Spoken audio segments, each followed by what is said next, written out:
I tell you what, it's not like the olden days. I'm Jake. I'm Rosie. And this is our podcast on Camelot, the legends of King Arthur and the Knights of the Round Table, which should follow on quite nicely from our previous podcast, which was about adaptations of the other staple English legend, Robin Hood.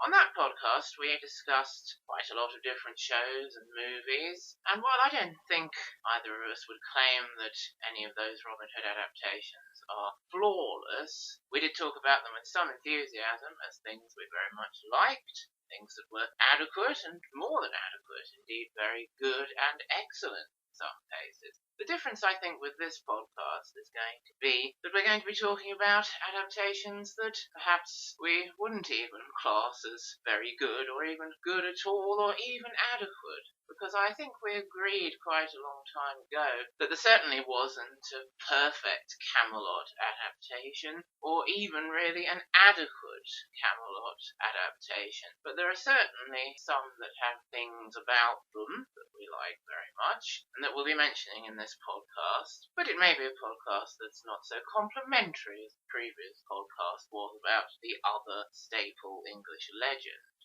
As well as being the second part of a pair of podcasts, this podcast is also kind of the conclusion of a trilogy of legend, as it were, inspired podcasts, starting with our Musketeers podcast, which we did last year. When we did that Musketeers podcast, we'd already done a podcast on a particular adaptation of that legend, D'Artagnan and the Three Muskehounds. And then when we did the Robin Hood podcast last time, we'd already done a separate podcast on an adaptation of the Robin Hood legend, Maid Marian and Her Merry Men.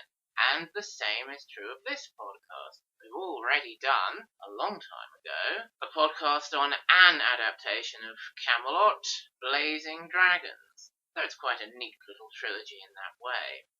There was a phase I had when I was about 12 of being very keen on the legends of Camelot and King Arthur and reading as much as I could about them and recording several films off the telly about them. Normally they were on in the middle of the night and were set to record video because they weren't exactly ITV movie premiere blockbuster primetime material, although at least one of them was, and we'll mention that later. And it was during this period that I perhaps began to discover, oh dear, I'm never going to find the perfect Camelot movie. And I've actually kept, for more than 20 years, one of those movies that I recorded, and one only, and there are reasons for that, and we'll talk about that one later. But the first couple of things to talk about in detail are from the 1960s. And we were discussing, while preparing for this podcast, how the Disney movie, The Sword in the Stone, was something that came into our lives a long time ago. Actually, it was recorded on video after Disney's Robin Hood, and we kind of watched it because, well, you might as well watch it after Robin Hood and keep it on the video after Robin Hood. But we both enjoyed it for its own reasons anyway. And I was saying that up to that point, I was already quite familiar with the legends of Camelot and King Arthur because of things like the cartoon adaptation, The Legend of Prince Valiant, having been on the television. That was a Camelot adaptation from the point of view of Prince Valiant having an epic journey to travel there and join the Knights of the Round Table. That one had Alan Oppenheimer, who we've mentioned several times in podcasts, such a great voice actor as Merlin, quite striking when I was young. And also things like the Thundercats episode called Excalibur, which had in it Mum-Ra pretending to be King Arthur and getting hold of Excalibur, and Merlin making an appearance at the end of the episode. So I was quite familiar with the legend and knew I was keen on the Merlin and magic aspect of it by the time we watched Disney's The Sword in the Stone. So perhaps it's not surprising that I was quite taken with Disney's Sword in the Stone for that reason. Then you were telling me that really it was your first real exposure to Camelot, that Disney movie. Yes, I don't believe I watched Prince Valiant, and I might well have watched that Thundercats episode, but I probably didn't get it. But when we watched The Sword in the Stone as children that Christmas, I really didn't know about the Arthurian legends, although at the end when Merlin says, yes, King Arthur and his Knights of the Round Table, I thought, that sounds sort of familiar. And I do remember when the film started, I only knew Merlin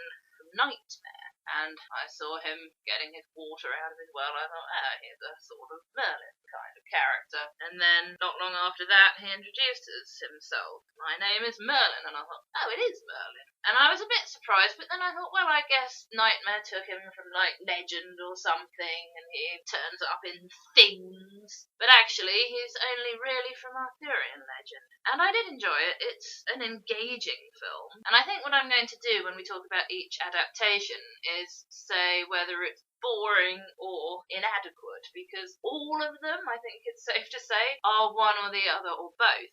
And The Sword in the Stone certainly is not boring. And in a way, it's not inadequate, certainly if you're a child who wants to sit down and watch a good Disney film.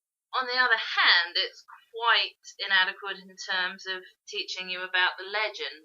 It's only a portion of it. And when I was a child, I didn't even really get that portion of it. I couldn't understand, and I didn't even really think about it. I only realised this lately, but I didn't understand what Merlin was trying to teach Arthur by turning him into a fish and turning him into a squirrel. And I don't think he really got round to even trying to teach him anything by turning him into a bird, because they got a bit sidetracked. But you really have to pay attention to what he's saying. But then even when you pick up that he's teaching him about brains over brawn and love with the sexually harassing squirrels. Oh yes, she loves you. She's not going to give up. It's the most powerful force in the world.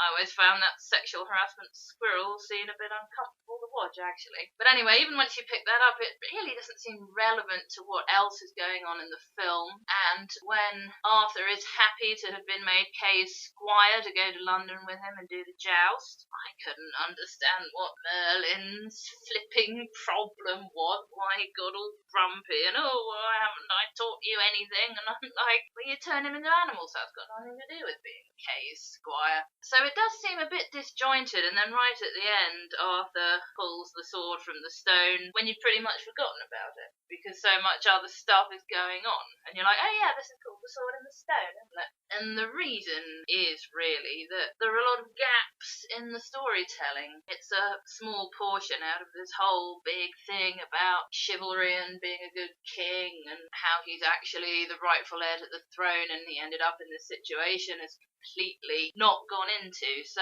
it's a good film, an engaging film. You do need to pick up things that aren't in it, though, if you're going to really understand it. I was very taken with it as the beginning of the legend, or at least the part of the legend with King Arthur in it. I always think with that squirrel bit, actually, he'll be yearning for the devotion of that female squirrel when his wife runs off with his best knight. Yes, that is a relevant lesson to another part of the legend way in the future that they don't get round to, which is why it seems irrelevant to the film. And you were pointing out how when Madame Mim makes herself all young and hourglass figure and attractive and tickles his chin, it was a precursor for he's going to get seduced by the witch Morgana, which I thought was another interesting bit of foreshadowing, possibly, if you want to look at it that way. I remember reading once a comment that Archimedes, the highly educated owl of Merlin, was the best Disney character ever, or words to that effect. And I think we were saying something like, oh, well, that might be a bit strong, the best Disney character ever. But he's certainly very entertaining in his interactions with Merlin and Arthur, the ward. And I always liked how he stuck around and hung out with Arthur after Merlin had had his hissy fit that you were talking about, been blown to Bermuda. And I always enjoyed all the animal changing stuff, including the scene with Arthur being Sparrow and Madame Mim leading on to the wizard's duel. And the one bit of teaching I always did notice was that brains over brawn thing, getting the pike to get stuck in the drawbridge chain. I thought that was quite striking. Yes, then it takes a while to see how mucking about as animals is all lessons learning. Let's swim through that long grass again. It's tickled. Yes, Merlin's amusing too, isn't he? A very engaging performance by that actor. And yes, I did very much enjoy Merlin in the movie, and I liked how it had in it wheel magic. A lot of the Camelot movies I recorded in that phase I was mentioning didn't have real magic. Merlin wasn't a real magician, and I found that a terrible cheat. So it's got plenty of magic, Merlin doing magic. The sword in the stones, that was one way it satisfied me. I think the other characters are well done too, and I think it's still one of the Disney movies I enjoy watching most.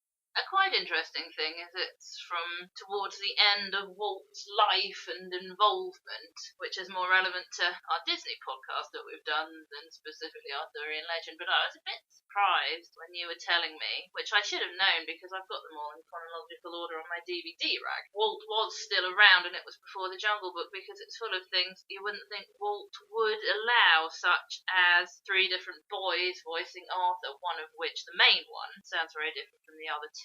And they're both the director's sons sort of filling in, aren't they? Because it's mostly the one whose voice is breaking and reusing animation, and it does look a little bit rough, like the Robin Hood animation we were talking about. And then they behave themselves a bit more in the Jungle Book, which was his last one, so perhaps he watched it and didn't want to let them get away with that again. It was always something we noticed about Walt, how he had at least 2 different voices, and the actor who was really cast as him, Ricky Sorensen, was close on to 20 by the time the movie actually got around to getting released. And you can hear how in some bits he does sound a lot younger, more childlike, and that was director Wolfgang Reitherman casting his sons Robert and Richard to fill in some bits of Walt. And then of course Wolfgang also directed The Jungle Book and went on to cast his 3rd son, Bruce, as Mowgli. And they all have quite similar voices, those 3 brothers, but not similar to Ricky Sorensen, so it did stick out. But it's never really spoilt my enjoyment of the film, it's just something to notice.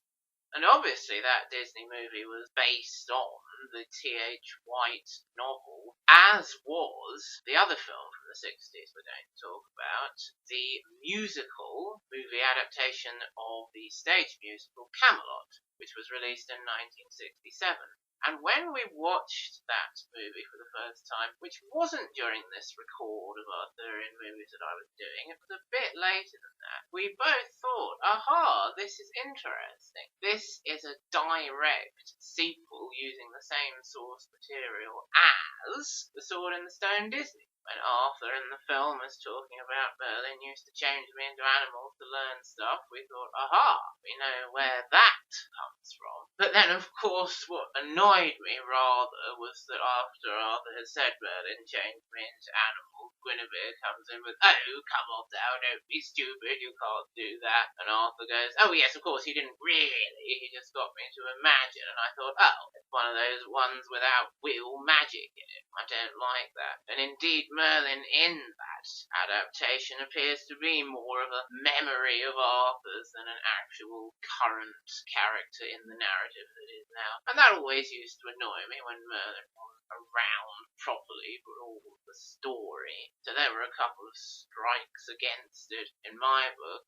Another thing I noticed that was the same, or very nearly the same, was Merlin living in all time periods. He remembers the future. Disney didn't do it quite like that. He would just travel around in time rather than live backwards. And also both films have got Pellinor dash it all, haven't they? And that one I would say is not boring, but inadequate. What I do like about it is the very engaging performances. The actors make a lot of effort, which sounds like it should be taken as read, but they don't always, as we shall learn. And I like the songs, and it was fun to watch. In preparation for this podcast, we were listening to the CD soundtrack album of the score of Camelot the musical. And you were saying you were starting to quite regret getting rid of the video we'd recorded off the telly at one point because you wanted to see it again. And I was saying I didn't want to see it again. I felt I had got all I could from it as a movie. Yes, for the reasons I was just saying. The performances are very engaging, and when they're singing the songs, it just reminded me it's fun to watch them. Perhaps it isn't fun if you remember all the things that are wrong with it. It's one of those ones that does, I think, use the Arthur, Lancelot, Guinevere thing as the main bit of the movie, really pushing everything else to the side. And it's not the only movie we'll mention that does that. And of course, it's something that should be included. It's your classic Hollywood take on Camelot. But I don't think it makes a good movie to make it all about that. I certainly wouldn't think of disagreeing with you that Richard Harris, Franco Nero and Vanessa Redgrave all put a hell of a lot into their performances in that movie, and indeed into their studio recording sessions for recording the songs that they did. But I've always found their kind of three-way relationship and interplay quite annoying. Of course, it's worth noting that Franco Nero and Vanessa Redgrave as Lancelot and Guinevere, when they were filming Camelot in 1966, became a couple, having both had previous marriages or long-term relationships, including the one that produced Jolene Natasha Richardson. And at the time of recording this podcast, they are still together after 54 years. So there is an enduring relationship, probably rather more enduring than Lancelot and Guinevere, really. Yes, and you get a kick out of hearing him singing, "No, never could I leave you at all," and still he hasn't. And I was always interested by the take on Arthur, Lancelot and Guinevere in that movie, much as I don't find it an enduring source of enjoyment. How Guinevere kind of loved them both in different ways. She loved Arthur more as a friend and Lancelot more as a lover. And of course Arthur knows all about the whole thing practically all the way through and doesn't really do anything about it. And this is part of a phenomenon about the movie that I have always felt and has been pointed out, used as a criticism, that Arthur comes across as a bit of a wet and a weed and an ineffectual, weak character, not the strong lead legendary hero that King Arthur should be. It's a bit of a shame, really, because it didn't have to be that way, and it's obviously not what the adaptation is going for. As you were saying, he doesn't want to exact his vengeance on Lancelot and Guinevere, as he tells us in his soliloquy, because he loves them so much. And that's the part of King Arthur, the heroic part of King Arthur, the compassionate part of King Arthur, the loving part of King Arthur, which is a good thing. But it does combine with certain things about Richard Harris's performance to, I think, make him come across as rather a weed. I was remembering the part where Arthur describes to Guinevere how he pulled the sword from the stone, and he plays it very much like, I didn't really want to, I didn't really mean to, I don't want to be king, sounding rather whingy about it. I was thinking, if I were a director directing the musical on stage, I would tell Arthur to say those lines in such a way that he's trying to sound humble in front of Guinevere and not necessarily to actually mean that he didn't want to be king, because she's come along not wanting to do their arranged marriage, hasn't she? Which I think would help the film a lot, and perhaps indeed if you've seen the stage musical versions of it, you'll get more of that vibe from King Arthur. You were pointing out how we are told of some of Arthur's heroic deeds in the dialogue/music. Fighting a dragon is the particularly striking one. And there's that bit where Lancelot arrives at Camelot and is saying, I'm going to smite this person who's standing in my way. And Richard Harris, King Arthur, makes this face like, he doesn't know I'm actually King Arthur, I'm going to kick his ass. And of course Lancelot ends up unseating Arthur. And I think all that sort of thing adds to the effect of Arthur being rather ineffectual, because if you think of him as, here's a legendary hero who's defeated a dragon and who can't possibly be going to lose this little jousting match, where's the evidence for it in the movie? It's not there. I think we're supposed to take certain things about the character of King Arthur as read. Okay, you can get away with that certain amount. But when it seems to be completely at odds with how he is in the movie, how he's coming across as an ineffectual wimp, it doesn't work. So I think it's partly the fault of the approach to the whole script, and partly the performance of Richard Harris and the directing as well. And I think it does make an unfortunate effect, but you can see how it could have worked. I suppose stage musicals tend to take an aspect of a thing and dramatise it in a big way. Lancelot's song C'est Moi, where he's singing about how perfect and noble and chaste he is. That was quite an effective foreshadowing of what was going to happen, which, as you said, is the main plot. And I think it would work well on the stage, especially if you directed it and had Arthur perform in the way that I was saying.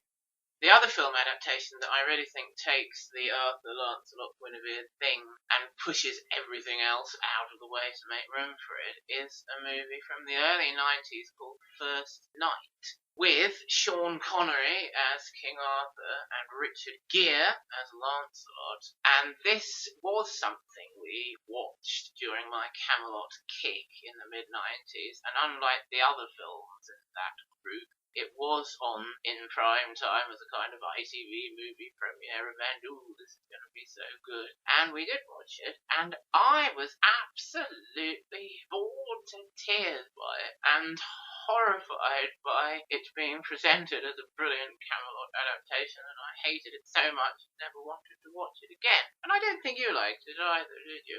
I know I didn't like it. I can't remember why. I can't remember a darn thing about it. Except I have a vague memory of Sean Connery looking out of a window and going, "Ah!" because he's found out about Lancelot and Guinevere. And that's really all I can remember. Certainly boring and probably inadequate. Only a few hours before recording this podcast, I was watching a trailer just to try and refresh my memory a little of First Night. And what did strike me was it appears that they've gone for Lancelot and Guinevere already knew each other, already were in love, or at least involved, before Guinevere comes and marries Arthur. And I was thinking that's an interesting different take on it. Do they think that's more acceptable for the mid-90s family audience? Do they think we'll have more sympathy with Lancelot and Guinevere? We won't just say Lancelot and Guinevere could not help themselves. We'll be like, oh yes, they're really in love and it's a shame she has to marry Arthur, who she kind of likes but not in that way. And see how it's a difficult situation for all of them. So perhaps that's what they wanted us to think.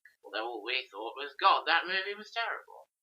One movie I did watch and have on tape at one point, but didn't keep as part of that Camelot kick when I was about 12, was the one that is often held up as the seminal King Arthur movie, 1981's Excalibur, which has a lot of interesting people in it.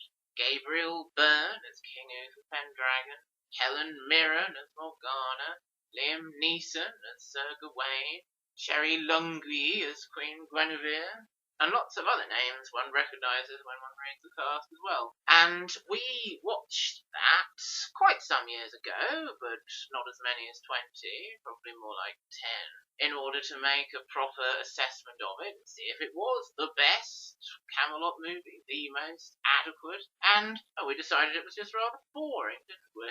Yes, I think boring but not inadequate describes this one. When we watched it, somebody I knew had been talking about it and saying it was the best Camelot movie ever.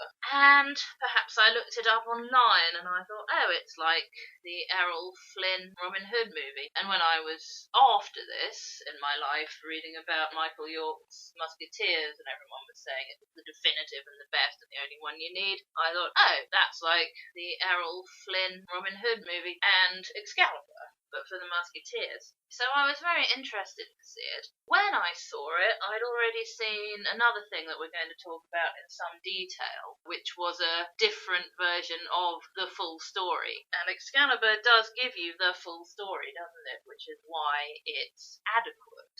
But it's also boring, and I didn't really remember it at all when we were starting to think about doing this podcast. And I did watch a couple of clips on YouTube. And a very interesting one was when Uther is introduced to Igraine. And Cornwall was being all gel that Uther was king and saying, oh, Igraine, come and do your sexy belly dance for everyone. And she does. And Uther's like, cool, I fancy her. And Cornwall turns around and says, you may be king, but no queen of yours will ever live up to her, or something like that. And I thought, in a way, Cornwall rather asked for it. Of course, Igraine is the victim and doesn't ask for it. But it was interesting because in the other thing we're going to speak about, you really don't feel any sympathy for Uther, but if Cornwall's going to get her to do her sexy dance and gloat, it's more understandable that Uther becomes obsessed with her and does what he does. The part of that movie where Merlin is changing Uther into the likeness of Cornwall, change, transform, made me think, aha, hooray, it's got wheel magic in it. I might like the movie, and then I was very disappointed Merlin doesn't really do any more wheel magic in it. Of course, I was reminded when we were discussing it the other day how Morgana does a piece of wheel magic in it, where she turns into the likeness of Guinevere in order to seduce Arthur, and of course that does have all the Lancelot Guinevere stuff in it, that film, like they all do. Arthur thinks, oh good, Guinevere's come to make up with me, let's have lots of sex. But of course it's really Morgana making Mordred, having used the same spell of disguise Merlin used to make Uther into Cornwall. So it was really the same spell used twice, which isn't a lot of wheel magic, not really enough to satisfy me. But one interesting point that does allude to is how Morgana is kind of Merlin's apprentice, which is something you could read about possibly being part of the legend and not really see in a lot of places. And it has something which a few movies do have, which is Merlin kind of getting trapped at some point, frozen in time, frozen in ice, trapped in a cave, and then coming back into the end of the story as more of a spirit, a dream to some, a nightmare to others. And I like that aspect of the story if it's used, as long as Merlin does come back in some way and make his presence felt at the end of the story. I didn't like the ones I recorded where he disappeared after the Uther bit, or disappeared shortly after Arthur had become king, or was poisoned like a normal human. And another movie that I did record during that Camelot kick, and includes that Merlin gets taken out of the picture but then comes back into it as a kind of spirit later, is the one that I have actually kept on video for over 20 years and watched at times, and we did watch in preparation for this podcast. And that movie is called Merlin and the Sword, or Arthur the King, depending on what release you find of it. I think Arthur the King possibly is a better title for it, but it has Merlin and the Sword Excalibur in it, and it's from 1985, but I gather it was filmed a year or so before it was actually put on the telly as consecutive night television event sort of thing. And by no means is it really any good. It's terribly tacky looking and very inadequate in its storytelling and characterization, really. But it is the one I have wanted to keep and watch several times because it does have all the right ingredients that the perfect or an adequate Camelot adaptation would have. They're just not all used and blended particularly well. But as I say, we did watch it in preparation for this podcast. I was happy that you thought it was a worthwhile thing to do and evoked enough thoughts for analysis that you were glad we'd done it. I think it's inadequate and rather boring, but I did have some realizations about mainly what's wrong with it that I hadn't had before. And I think the main problem is the cast. The lady who plays the American tourist who's getting told the story by Merlin is alright, isn't she? But she doesn't have that much of a contribution to make. Merlin himself, he comes across very grumpy and he gets very arsey with everyone. Rupert Everett as Lancelot is completely wooden. You never get the sense that he feels or thinks anything. You said about Malcolm McDowell as Arthur that he seemed quite annoyed to be in the film in the first place. Rosalind Landor as Guinevere does her best, but she hasn't got a lot of material to work with. And it struck both of us how the most engaging performance and the actor putting the most effort into it is an actor called Patrick Rycart. You can see in various bits of British telly you might come across, like a couple of episodes of Poirot. playing Sir Gawain, who has his own little subplot adventure, which is over much more quickly than I remembered. I always thought it was the best thing in the film, and now I see why he puts the most into it, where he's looking for Guinevere, who's got kidnapped, and he has to go in this castle where she isn't, but there's these women who try to trap you there, and he has to escape with the one who's got a spell on her and looks like a pink lady. And it sounds really stupid, and it is really stupid, but that actor puts so much into it that it really stands out as much better than what everyone else is doing. I always thought I rather liked Edward Woodward as Merlin, but you're right, he is very arsey and impatient. Ninian, you know, I love you, now leave me alone. I didn't mention her, did I, Ninian? She's just always struck me as rather a plot device to trap Merlin in the cave, and like Guinevere, she doesn't really have much to work with. She's played by an actress called Lucy Gutteridge. And we were having quite an interesting discussion about Ninian the other day, because mostly when you see her in things, she will be Nimue rather than Ninian. But she has been involved, like in Merlin and the Sword, in trapping Merlin, who's in love with her in some way. She has been involved with trapping Merlin in the cave or the magic world where he can't get out of or whatever. So you can see that Merlin and the Sword has got that from some legends and not completely made it up. And the American tourist, Catherine, played by Diane Cannon, is very happy that this is part of the legend and knows who they both are when she meets them in the cave at the beginning of the movie. When I was reading about the stage version of the musical, because they always change it when they make a film, don't they? Nimue is there at the beginning, interrupting Merlin, remembering trapping him in this cave, but it doesn't say why. And we'll come back in a bit to the other version of Nimue doing something like that with Merlin, because it's very relevant to the other big thing we're going to talk about.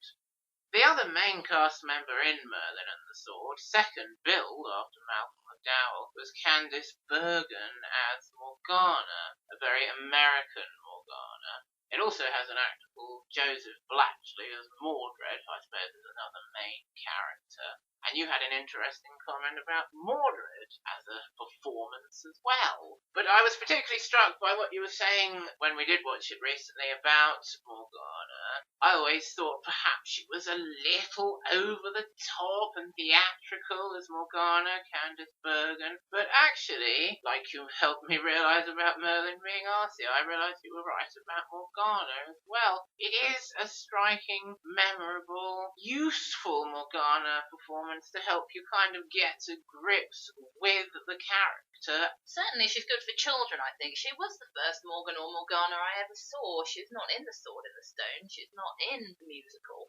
And I really got the idea of her. She looks evil, doesn't she? Which is why you might think she was overdone, especially if you were familiar with the whole thing. But if you're not, and if you're a child, it is very striking. So I really got the basic idea of who she was. And what I said about Mordred was very different from what I think about Morgana, which is that he's rather inadequate, like most of the other actors. I don't know if it's mainly the actor's fault or if it's mainly the fault of the script, but you can go two different ways with Mordred. You can go for the snivelling sycophant who's always trying to suck up to Arthur and running to him with schoolyard tales, or you can just go plain evil and vindictive and nasty. And he wasn't really either. He was stuck between the two, I thought. I would always, if anyone asked me, which I don't think they ever did, what example would you give as Mordred being played as your sycophant, ineffectual type villain? I'd have said Joseph Blatchley in Merlin and the Sword, but of course, again, you were absolutely right. He was really neither one thing nor the other. He was stuck between those two versions and wasn't really coming across as a coherent character. If somebody asked me that, I would say the musical with Richard Harris. If you want to see Mordred being a sycophant, I didn't think of this when we were talking about it, but now I remember. That's what I was comparing Joseph Blatchley to. He's an absolute snivelling worm when he comes to see Richard Harris in that film. But I say all the ingredients are right with Merlin and the Sword, and they are. But it is all problems with pulling them off successfully. It always struck me how the narration sequence, which has Merlin and Ninian and Catherine in the present, didn't really always match up with what people were doing and saying in the past sequence, the supposed vision. And you can see in the credits, it's got narration written by somebody completely different. And it did go through a lot of post-production before it made it onto the telly. I always wonder if really it wasn't planned to have present-day narration from Merlin and Ninian, and it was kind of tacked on later, and it never really kind of matched up with the concept. The bit that particularly annoys me is how they would have us believe that Merlin comes back into the story as a spirit at the end while watching the vision of the past. Like he's never seen that bit before, and suddenly he's not telling the story anymore, he's watching it, and oh, Merlin, help him, and he steps into it from that point. I often thought it would be better without the whole narration bit, and on the whole, I think it would. I don't know if that was a last-minute decision to stick it on to kind of bridge the gap, because it does all fit in rather nicely with Ninian and the spell and trapping Merlin in the cave, and oh yes, he's still there in the present day, and that's where we're seeing the story from. But maybe that's just a happy coincidence. So there's one thing that could have worked and doesn't really work out. It really is the first half of the movie I do like or think has a lot of potential and could have been the best Camelot adaptation I've ever seen. One thing I did like about it was how it does have plenty of wheel magic, Merlin and Morgan doing plenty of wheel magic, and the way that that magic feeds into the main plot with the kidnap of Guinevere and the hidden world. That's where Gawain finds the castle of evil, seductive women. The castle of enchantment, as they call it. Which reminds me, I had an interesting bit of analysis. They were on about how the secret world was for testing mortals, and Arthur was saying to Merlin, well, why don't you come in with us? And he was going, oh, no, I can't, I'm a wizard. And I was like, oh, come on, silly excuses. But it is interesting because the mortals do get tested there, and Gawain passes his test by escaping with Lady Ragnall. I don't think I said her name. But it's where Lancelot and Guinevere, having been left alone together, stray. So you could interpret it that it's their test and they fail it, and perhaps had they never been together in the secret world, it wouldn't have happened. Very striking in that whole secret world sequence is the performance of, once again, Liam Neeson as Prince Grap, the barbarian who kidnaps and holds and almost rapes Guinevere on the orders of Morgan. I was particularly struck when Lancelot is rescuing her, and she's doing her best, being pleased to see him and attracting his attention through this grill in the floor, and he looks up, and he doesn't react at all to having found her.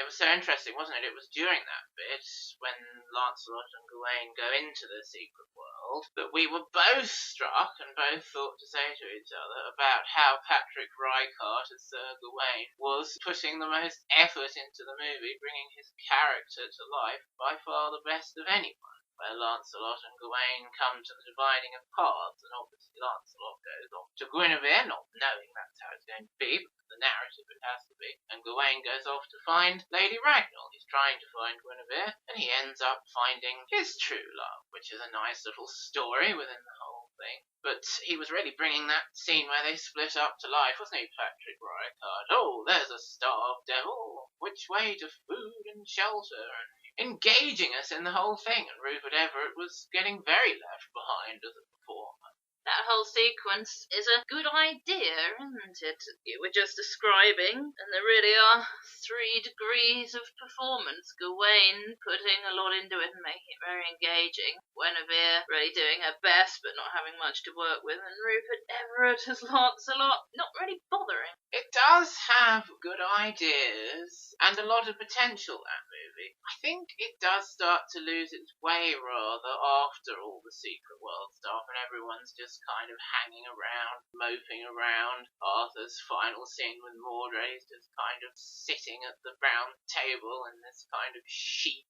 looking all old and depressed and thinking, have we finished filming this movie yet? Of course, they don't bother with a big climactic battle, do they? They just kill each other by themselves in this room with the round table. And it struck me how he hadn't got round to sentencing Lancelot and Guinevere. He'd only just found out, hadn't he? That end bit has Merlin coming back as a spirit or coming into the thing in his astral body from the narration sequence. It's supposed to be a big climactic finale, and it's got the worst dragon ever in terms of special effects, and it just all feels a bit forced and flat. The face Edward Woodward makes when he magically plunges Excalibur into Morgan, it's supposed to be like, this huge release, I've finally done it, killed my opposite, but the emotional journey to that just isn't there, and it doesn't really achieve its goals as a denouement. So yeah, a lot of potential, some good realisation, particularly from Patrick Rycart, but on the whole, it's not a good movie. A couple of other things from that Camelot kick that didn't get kept, but I think we'll mention briefly, both had Ron Moody as Merlin in them, which I thought was quite interesting, although he was quite a different adaptation of Merlin in the two movies. One of those was The Spaceman and King Arthur, which was about an astronaut going back in time to the court of King Arthur, being played as a kind of dotard by an aged Kenneth More, and Merlin was actually evil in that one. He sided with Mordred, who was played by carry-on actor Jim Dale, which was a different take on Merlin, but as we've been saying to each other, certainly you can take Merlin in an evil direction, and it's not at odds with some of the things he does in Legend. Speaking of The Spaceman and King Arthur, I was struck and engaged by how this astronaut character was using his knowledge of science and his knowledge of legend to gain advantage in a way. He was aware that Mordred was evil, and there's this bit where he magnetizes Mordred's sword and all the pops and things stick to it and make him fall off the battlements. And I think probably that's not a very good movie either, but that sort of thing I did find engaging and a bit different. And the other one is a kid in King Arthur's court, which I suppose is very similar in some ways, because it's got the kid from present day going back in time to King Arthur times, with Joss Ackland as an aged dotard King Arthur. And in that one, Ron Moody as Merlin was good, and he was a kind of spirit in a pool helping to navigate the kid through the thing, which I think worked well enough.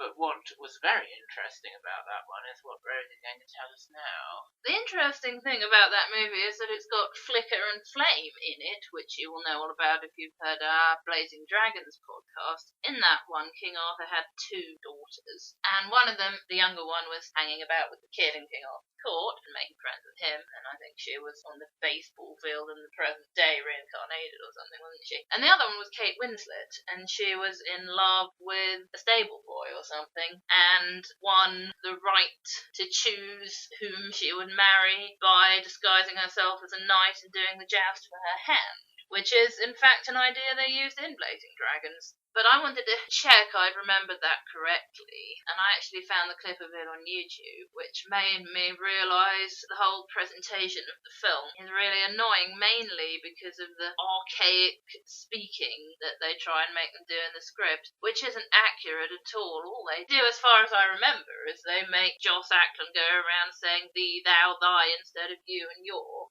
and I couldn't stand it, and I thought, well, I don't want to watch that. I was quite interested when I realised that the baseball kid went on to be one of the American Pie kids, the one called Kevin. I thought, oh yeah, that is the same person. And of course it turned out back in the present day as well that Joss Ackland was his baseball coach. So you could say, oh, it's all kind of a dream, and he's got his crush as the girl he fancied in the dream, and his baseball coach as King Arthur. The other one I think we might get out of the way now, which I've watched first when I was very small, but I did watch again as part of this Camelot kick when I got the opportunity, is Monty Python's version of the legend, Monty Python and the Holy Grail, which we did watch quite recently. We were watching what Monty Python movies we could on YouTube. And actually, shortly after we watched it, two of the prominent people in it, Terry Jones, who of course created Blazing Dragons, and Neil Innes, who did a lot of music for children's telly, and he did all the music for Monty Python, both died within a couple of weeks of us watching it. There were a couple of bits that were amusing, weren't there? You need to get Monty Python humour and engage with Monty Python humour, which I don't really. But I think I counted 4 times I laughed out loud, just a little bit. I always liked and was struck by the Bridge of Death sequence with the 3 questions, and that was one of the bits I think you quite enjoyed. Yes, I did. You were saying how it was an amusing sequence with the questions, what is your favourite colour, and so on. And it then linked back to an earlier joke in the movie about migrating swallows carrying coconuts in order to sort out the situation, so it added kind of structure to the movie in that way. Yes, that reminds me of how I pointed out about halfway through. It's just sketches, isn't it? It's King Arthur quest-themed sketches, including that one with the bridge, and then they went on to do another one, which I thought was a bit silly, about this savage rabbit that was guarding the cave. And it reminded me very much of an episode of Monty Python, where you get some very funny sketches and mainly ones that I just didn't really engage with. Another one we watched that you recorded in the middle of the night that you don't remember at all was one from the 1950s called Knights of the Round Table, and I wouldn't have bothered mentioning it because I don't really remember either, except it struck me as being only one of 2 times I've seen the character Elaine, Lancelot's wife, which brings us on to the next thing, I believe.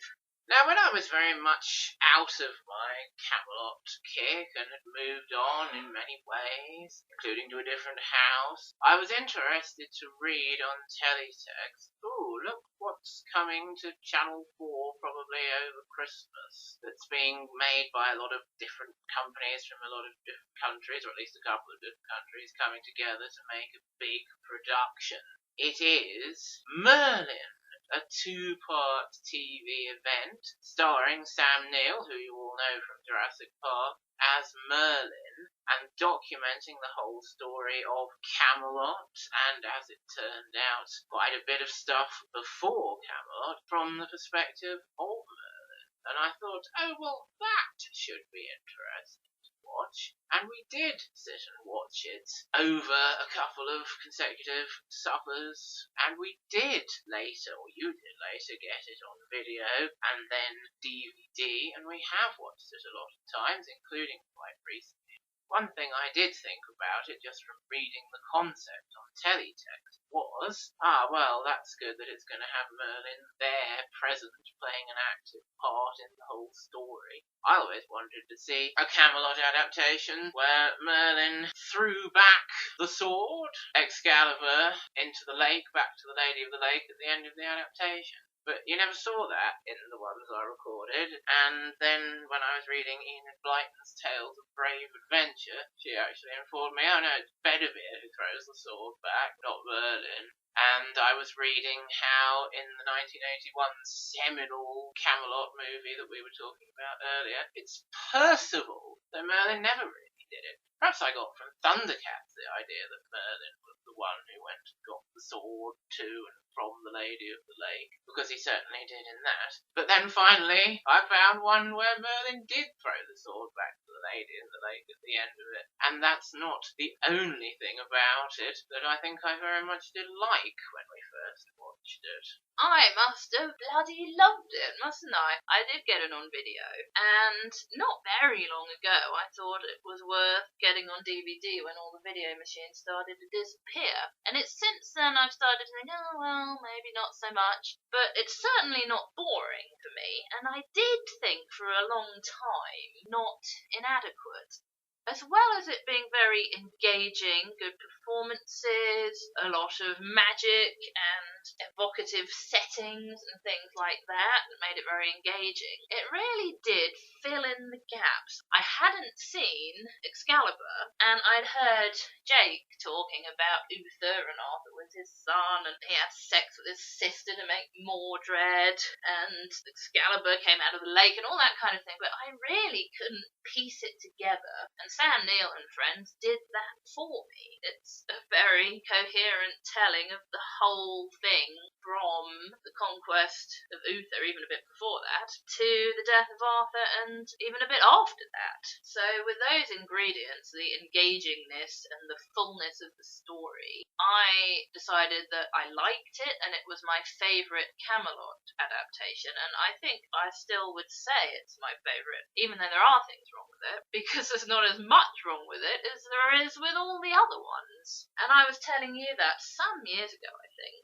between getting the video and getting the DVD, and I seem to remember you said, oh, well, it's a bit rushed. And then the next time I watched it, I thought, oh, yes, this is all happening rather quickly, because there is such a lot of it. And that was the first time I started to think, well, maybe it's not perfect, but at least it gave me the whole story, which I had been missing.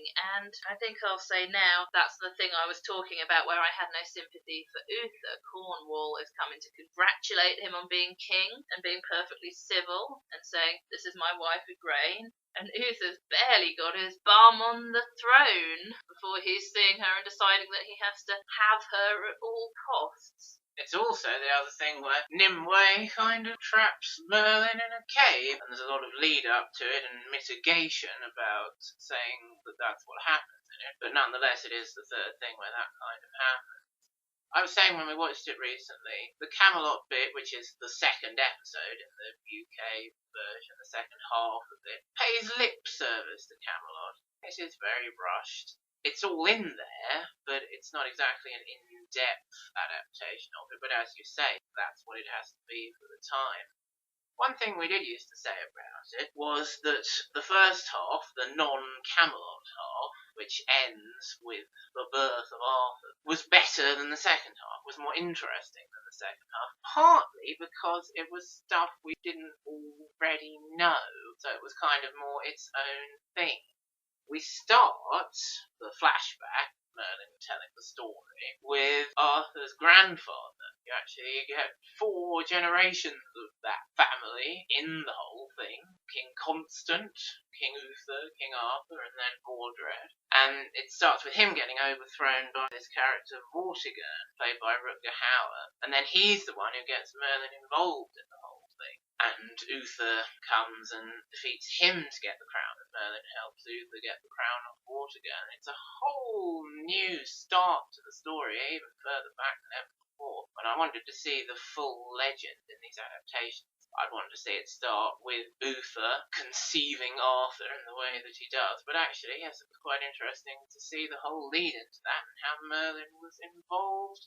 I suppose I'd probably still say I prefer the first part to the second part, partly because it is more its own thing, partly because it is perhaps slightly better paced, although as you were saying about Uther, it very quickly moves on from he's king now to he's seducing Igraine now. That's a polite word for it, isn't it? Seducing. Of course, because it's a very old legend, the people who told it and then wrote it down, like Sir Thomas Mallory, didn't worry too much about informed consent and things like that, and because it's very old, the women in it really exist just to have sons and or make trouble for the men. We've talked about Guinevere and her love affair with Lancelot, we've talked about Morgan or Morgana, the evil sorceress, and Nimue or Ninian, who exists to trap Merlin in a cave in the end for whatever reasons.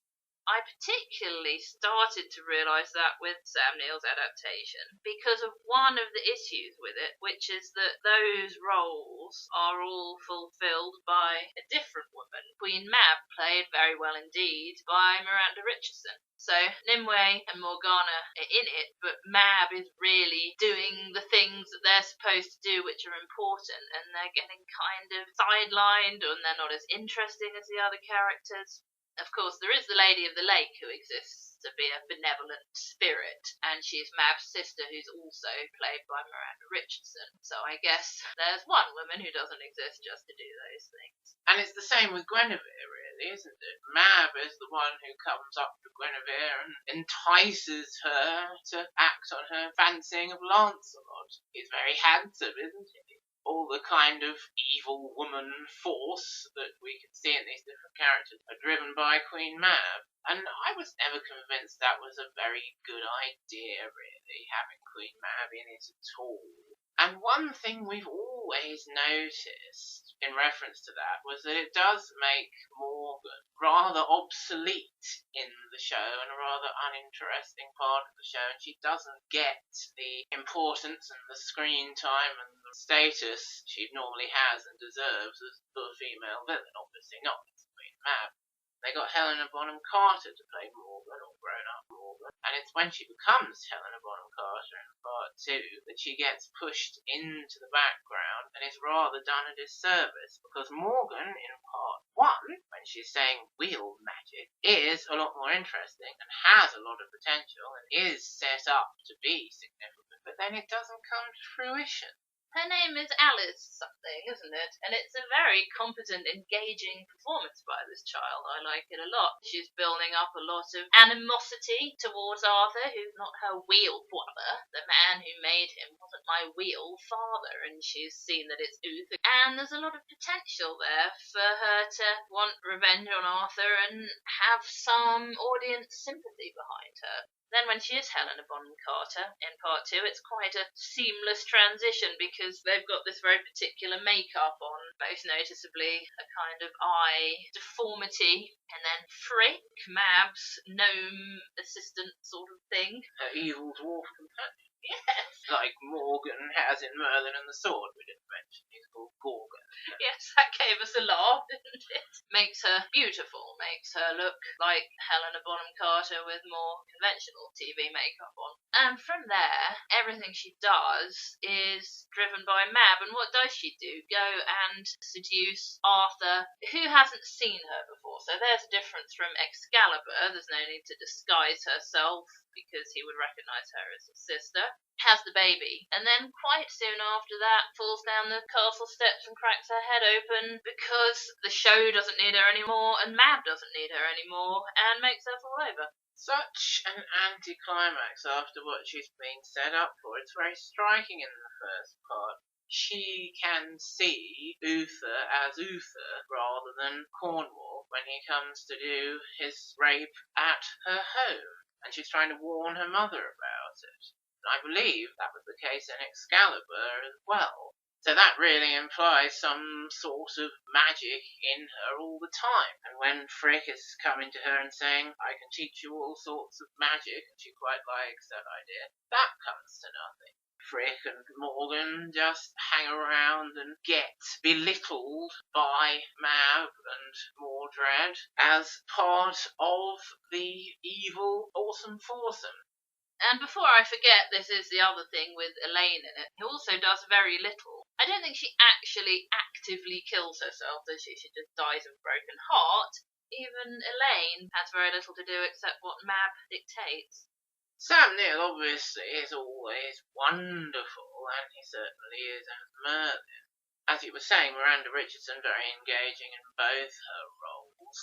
I always quite enjoyed Martin Short as Frick, and I don't think you're really a fan of Martin Short, are you? Well, I think he's better in Merlin than he is as the Mad Hatter with Tina Majorino as Alice. His English accent is no good, that's really the trouble with him. I suppose as Frick it doesn't really matter quite so much because he could be from anywhere, couldn't he? So I'm not a huge fan of him, but I suppose Frick is his role. And speaking of Frick, it reminds me of how some parts of Sam Neill's Merlin are supposed to be funny, witty, quirky, and really fall very flat.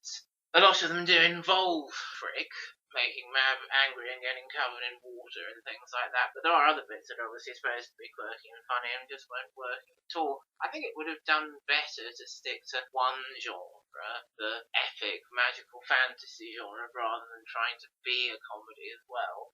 But of course the other main star who's in both parts, if we're looking at it from the UK broadcast point of view, is Isabella Rossellini as Nimue. And for quite a long time, Nimwe's role and characterization in this has bothered me, and you as well. I remember thinking when she was first introduced, oh, okay, this is Ninian from Merlin and the Sword, which was the only other time I'd seen her or heard about her at that point. And I thought they're using her as Merlin's life outside Camelot. It's supposed to be a biopic of Merlin, not so much of a Camelot adaptation. And I really thought she was part of that. I didn't realise how Camelot-y it was going to get. Actually, I thought maybe they were going to do a bit more of Merlin's other pies that he's got his fingers in. And to start with, I thought she was used reasonably well. She's Vortigern's hostage so that her father won't defect to Uther's army. And she's defiant and sticking up for herself and speaking on Merlin's behalf when he's got Merlin in prison and having this romance with Merlin, and that's fine. And then there comes a point where she seems to become a totally different character, which is all rather complicated. It's to do with Mab manipulating Merlin, and she kidnaps Nimue and gets this dragon to attack her. So Merlin has to rescue her, and he mainly rescues her. He saves her life, but she gets a horrid thing done to her lovely facey. It gets badly burned and scarred by the dragon's fire. And in the meantime, her father has gone to join Uther, and he gets killed by Vortigern, and Nimue doesn't even bother asking. The first thing she says when she comes to in the Avalon nunnery/monastery is, "Will I be scarred?" And that's all she talks about for the whole of the rest of the production. And it's her only motivation to do anything. Or not do anything. She won't leave Avalon. I'm not ready to face the world, and she never will be because she's just suddenly obsessed with being scarred. Mab wants Nimue in this to trap Merlin in a cave or a secret world kind of thing, and Nimue doesn't want to do it. And of course, what Mab tempts her with is, "Oh look, I can take away your scars." And Nimue's like, "Oh, my life is back." And then of course we get the glimpse of the old Nimue standing up to Mab. "Merlin is good. You will never get him back. He will always do the right thing." And then of course, as soon as Mab's gone, Nimue's like, "Oh, my scars are back. My life is terrible." She loses all that strong female womanness that she ever had. When she does get Merlin to go and live with her in this place that Mab has created, it's because Merlin appears to have finished sorting things out. There's nothing to keep him there, so she thinks, well, he can come and be with me now, and I can have my face, and we can be together. And then, again, they give it a go at bringing back her more noble characteristic when things are going wrong again. She says to Merlin, "No, go and help," and doesn't bother mentioning that he'll never be able to return to the cave to be with her, and it's like a sort of sacrifice. Better would be to come to terms with being scarred and just live with Merlin out in the world and not be so bloody shallow. And another thing that's somewhat interesting about that is the characterization of Mordred. I was saying in Merlin the Sword he was stuck between the sycophant and just evil, and the latter is very much what they go for in Sam Neill's Merlin. Again, I think due to time constraints, it needs to be a bit more complicated if he's going to be coming at Arthur from different angles. In this one, he just turns up.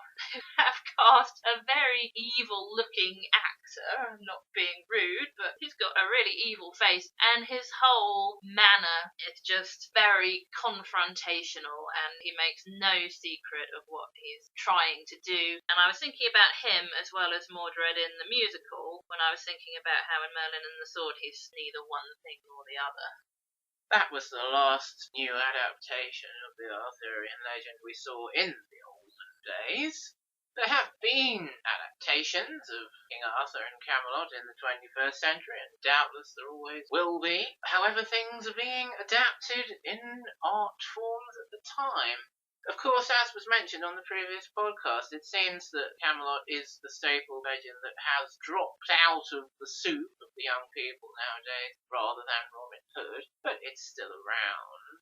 But the whole thing was actually in the young people's soup earlier on in this century, although in rather a corrupted way, when the BBC made need, something we have mentioned, a series called Merlin for Saturday night entertainment in the same vein as Robin Hood that we mentioned last time, and Luke Pasqualino and Friends and the Musketeers that we mentioned in that podcast, which was on, I believe, from 2008 to 2013.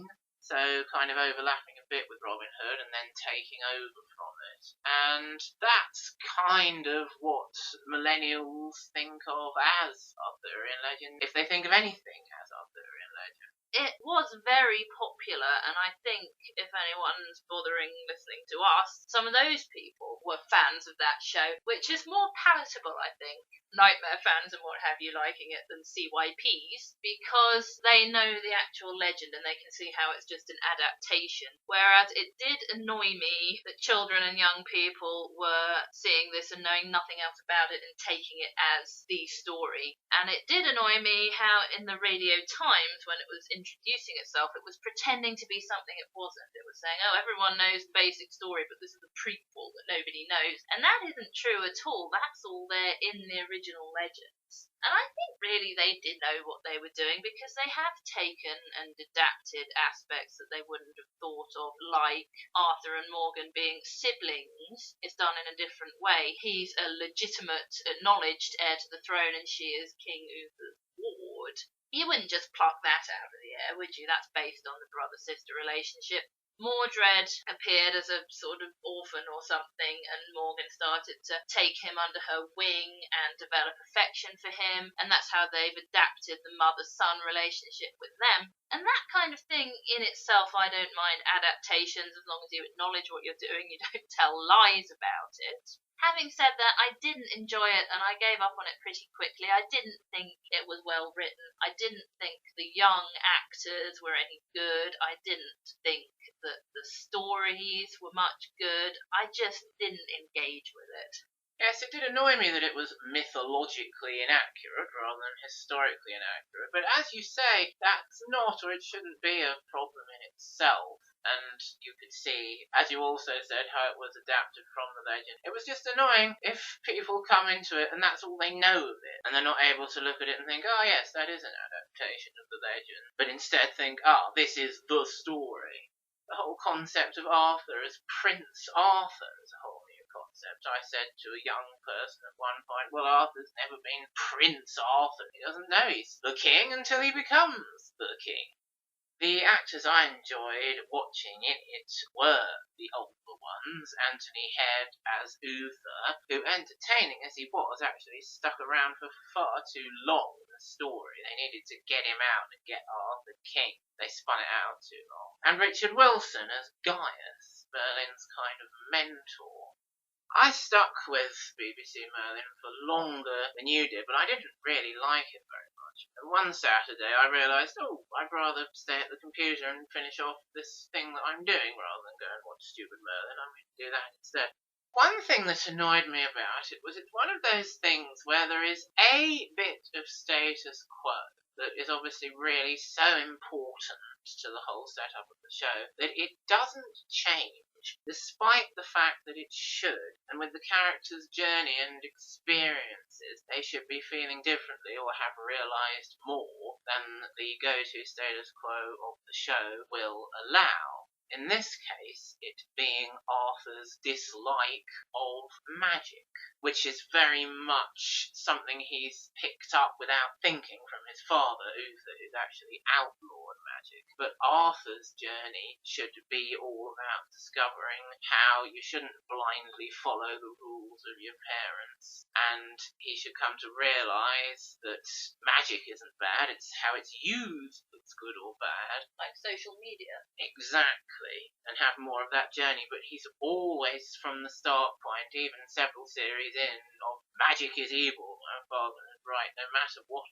experiences he's had. And they do kind of try and remedy that when Arthur is tricked into letting Merlin in disguise heal Uther with magic, and Morgana actually replaces the magic with evil magic and ends up killing Uther, and that makes Arthur think, oh, magic really is evil, my father was right all along. Which I think would have had more emotional resonance if Arthur had been slowly but surely changing his mind, and Merlin was almost ready to reveal to him, yes, I'm actually a magician.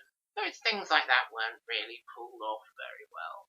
I'd given up on it by then, but I did once see Michelle Ryan as Nimue, and she was doing a Morgana sort of thing, wasn't she? Being an evil sorceress. She came in with some evil magic, and I'm not sure what she did with it. But one episode I watched after I'd finished watching it properly was one from the final series, where Uther came back as a ghost. And it was great to see Anthony Head, and it was very entertaining. But what really annoyed me about it was, either, once you're a ghost, you know everything that's going on in the living world, there are no more secrets to you, like in Desperate Housewives, or you know what you knew when you died and things carry on from there. You can't have a mix of the two. But they did have a mix of the two with Uther's ghost. When he first comes back, he's saying to Arthur, oh, what have you done to my Camelot? You've made it all tolerant, and you're with this serving girl, Guinevere, in this adaptation. You shouldn't be with a serving girl. What the hell's wrong with you? You've ruined my dream. And Arthur has to stand up to him in certain ways, saying, traditions change as we grow more enlightened, which was good as far as it went. Obviously, Uther had all this knowledge from beyond the grave. Fine. So then why, later in the episode, does Ghost Uther say to Merlin, what would you know? A serving boy. And I think, come on. If you know everything, you now know that Merlin is a magician. He's not the serving boy you always thought he was. If you don't know that, you shouldn't know about Arthur and Guinevere and have opinions about what Arthur's been doing either. So that made the whole episode fall down around its own ears for me. You said something similar about Merlin and the Sword, didn't you? Edward Woodward was being an omniscient narrator of this whole story, and then suddenly, when there's a bit with Ninian and Morgan, Edward Woodward turns around and says, you never told me about that, I don't know this bit. Yes, you really can't have these things both ways. You've got to pick on one before you complete your post-production on the show, I think. The other 21st century adaptation I did watch was an American-produced show which had Joseph Fiennes as Merlin and various other obscure actors, young actors who were prepared to take their clothes off, including the one from Harry Potter who was engaged to Bonnie Wright. He played young Grindelwald, and he's called Jamie Campbell Bower. He didn't get married to Bonnie Wright in the end. And he played King Arthur as a kind of floppy-haired, oily weed, which I didn't really like. And that whole show was rather stupid, really. They made a lot of Lancelot and Guinevere, as they do.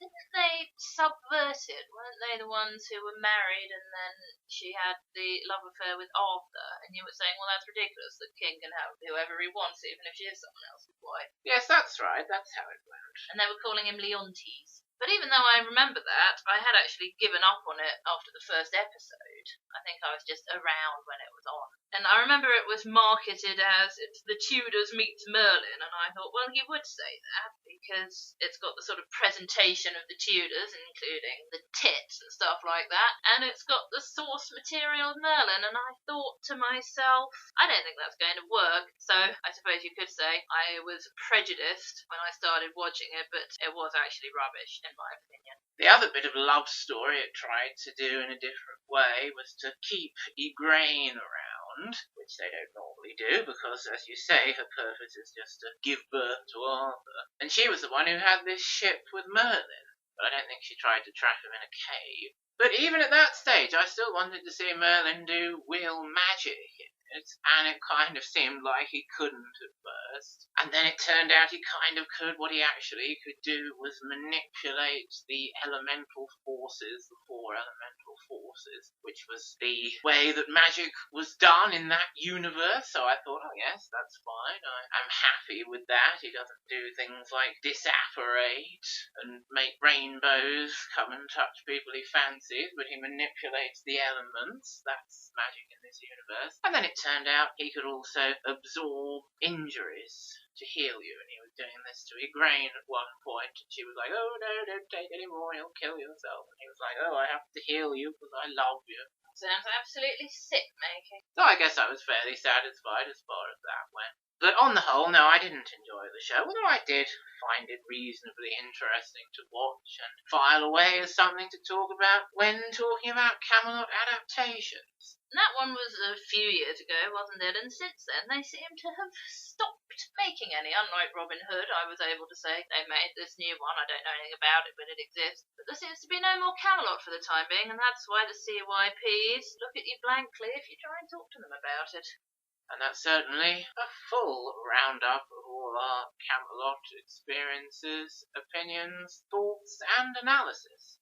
Hopefully you'll join us again next time for our experience, opinions, thoughts, and analysis on another subject. And what's that going to be? The Flintstones, which is very, very interesting, even though I don't think it makes either of our top 10s or even 20s. So hopefully you'll join us again for that on the final Sunday in June. Until then, good night out there. Whatever you are.